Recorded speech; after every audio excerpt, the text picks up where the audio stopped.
Ja tämä Mekko silloin Allegrian näyttelyyn niin syntyi just sille, että tämä materiaali tehtiin ihan sen filigraanin ajatuksen mukaisesti Italiassa. Ja sitten mä käsin muotoilemalla tein tämän mallinuken päälle. Ja Airi tavallaan niin kuin kasasi sitten, että mulle tämä vartalo täällä alhaalla, mikä oli sitten semmoinen yksiväristä silkkiä, niin se edusti sitä pullosisustaa mun ajatuksissa. Ja tavallaan nyt kun mä oon löytänyt tämän lasin ja uuden materiaalin ja päässyt tekniikassa niin kuin eteenpäin, niin mua rupesi kiehtomaan se, että nythän mä tavallaan, niin kuin, mä näin hirveästi muotoja, jotka oli tästä puvusta, mutta niin kuin esineinä.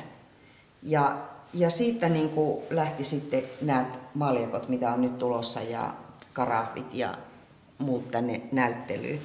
Että tavallaan mä haluan just sillä korostaa, että käsityö, että miten se on elänyt niin jo niin minun lapsuudesta tähän päivään. Ja mä toivon, että sillä olisi niin suuri voima, että kaikki tämmöinen tärkeä ei katoa Suomesta.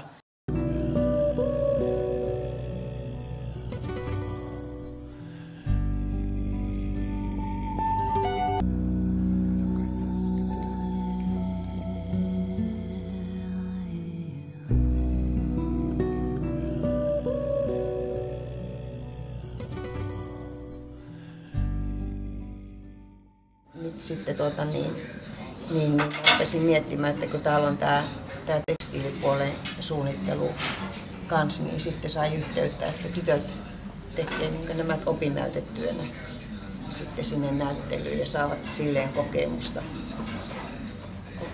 tämän tyyppisestä työskentelystä. Joo, tee sille. Tähän jää vähän